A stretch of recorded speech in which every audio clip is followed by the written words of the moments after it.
When I was about 15 years old, I was pulled into a stairwell and I was beaten for probably 5 minutes straight.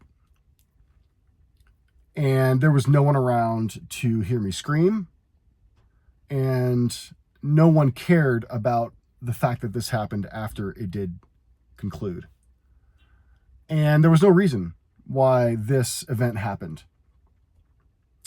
I had done nothing wrong.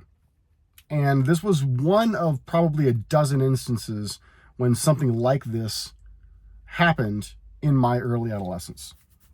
Now, just bear with me here because I'm going somewhere with this. Trust me.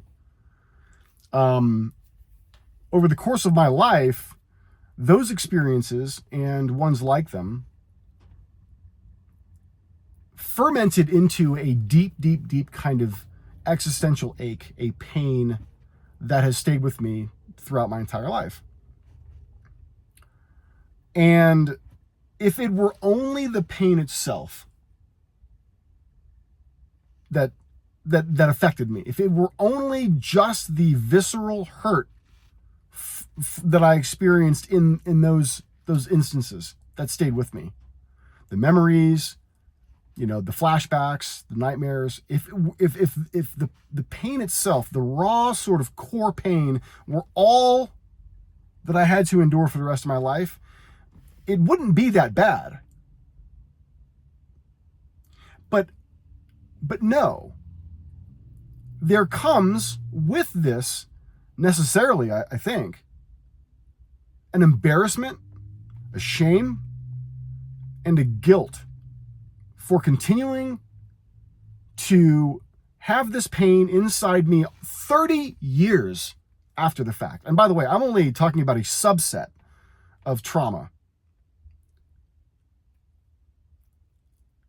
So the knock-on effects of having early childhood trauma are themselves, in some cases at least, worse than the trauma itself.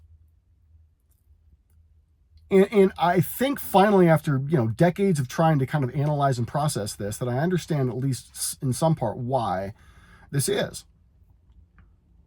And at least for me, it's because it feels like it doesn't belong. Like when I look around me and I have conversations with people about trauma and pain and rage and like the discomfort that I feel every day with being an adult navigating this life, the dis-ease that I feel, it is treated like an alien in this world, but it makes perfect sense that it is there. And that is why the shame and the guilt and the embarrassment are there at all. It's because so few people can understand that, or the depth to which this pain sinks and radiates and comes forth into the world in different ways. And so that's what this video is about. This video is about the righteous home that pain has in so many of our lives, and an acceptance of its place in our stories. So the impetus to this video has a lot to do with some conversations I've had recently with people about processing trauma and getting, quote unquote, getting over things.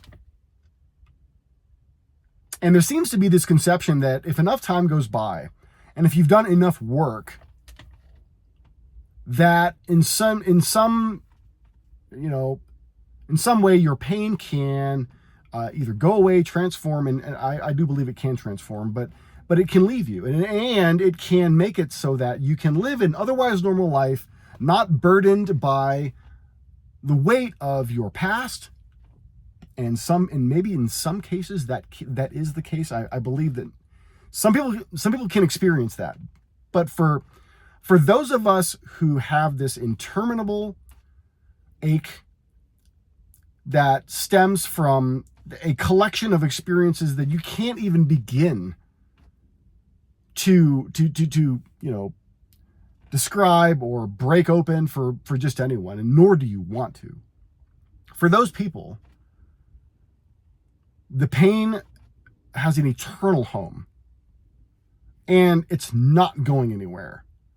And these well-meaning efforts of covering it up, or medicating it, or talking it out, some of that, particularly the talking it out thing, can have temporary benefits. But getting back to the topic of this video, the pain belongs where it is. It has a home. It makes perfect sense that I or you or anyone who has gone through seriously effective trauma in life, it makes perfect sense that you feel the way you do. And the tragedy of all of this is that we live in a world that doesn't give credence to this pain, nor talks about it openly, certainly not in the West. And we are treated like pariahs. We are aberrations. We are broken. No one wants anything to do with us. We are a disease. And I understand why. I do understand why. I mean, people who haven't plumbed the depths of their own pain, and who have managed to sort of like cover it up, or medicate it away, or just ignore it in many cases. When they see it in someone else, they want to be as far away from it as possible. So it makes perfect sense that there would be insults and derision and ignorance coming from other people. Makes perfect sense. Do it. Fine. If that makes you feel better, and if it helps you to tend to your own wounds, I don't mind being a whipping post. And by the way, in the last video I made, there were comments from people that, they were not nice. And I totally expect that. I mean, this stuff becomes a lightning rod for people who have unresolved pain, because there's truth here they don't want to hear. Your pain belongs where it is. It has a home in you. It makes perfect sense that you feel the way you do. Don't let anyone ever suggest otherwise. And I have made the mistake in my recent past of giving people a hall pass to explain away my own pain when they have no fucking idea, not the closest idea of what it's like to walk around with this unshakable bag of weights constantly around my soul that, until my death, I believe, will always be there. Always. It will transform. Sometimes it will feel lighter than it is, but it will always be there.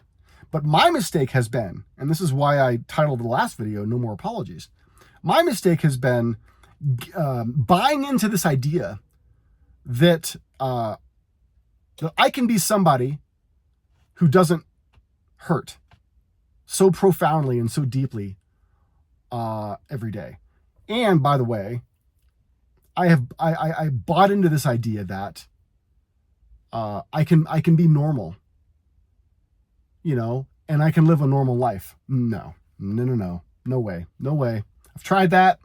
I've tried talking myself into that. I've tried, wrapping up this discomfort and this existential ache with, a warm blanket of medication or commiseration with people. And like I said earlier, it does feel good for a time, but it is always there, and it belongs there. And that is the refrain here in this video, is that your pain, my pain, people who have endured awful, horrific traumas, the pain belongs where it is. It is not a stepchild.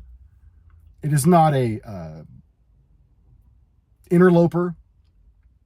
This pain belongs, and it can be used, by the way. And this is maybe the more powerful piece of this that I want to drive home. if you have the pain that I'm referring to, and I think if you're watching this and you continue to watch this, I think you know what I mean. This pain can be used. You know, recently a Colorado poet by the name of Andrea Gibson died. And one of her most moving lines in one of her poems was something like, "When I realized the storm was inevitable, I made it into my medicine." And so God, there's just so much beauty in that. And so what I really want to try to emphasize here as I wrap up this video is that not only does your pain have a home, it belongs where it is. Don't ever try to like unseat your pain and treat it like it's some sort of, unwelcomed house guest. It belongs where it is. It is there for a reason, and you can use it. You can use it to fuel you. You can use it to relate with other people. You can use it to create. Some of the most moving literature, music,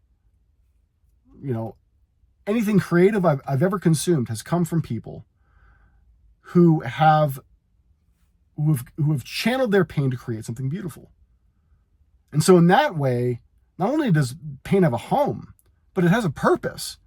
And so how very dare we gloss over this fact and treat our traumas and pains like some, unwanted, miscreant. It's there to help us. It's there to show us the real visage of this world. It makes it so that we can see reality more for what it is, because this is painful. This life is painful. Anyone who tells you otherwise is living in a fantasy land.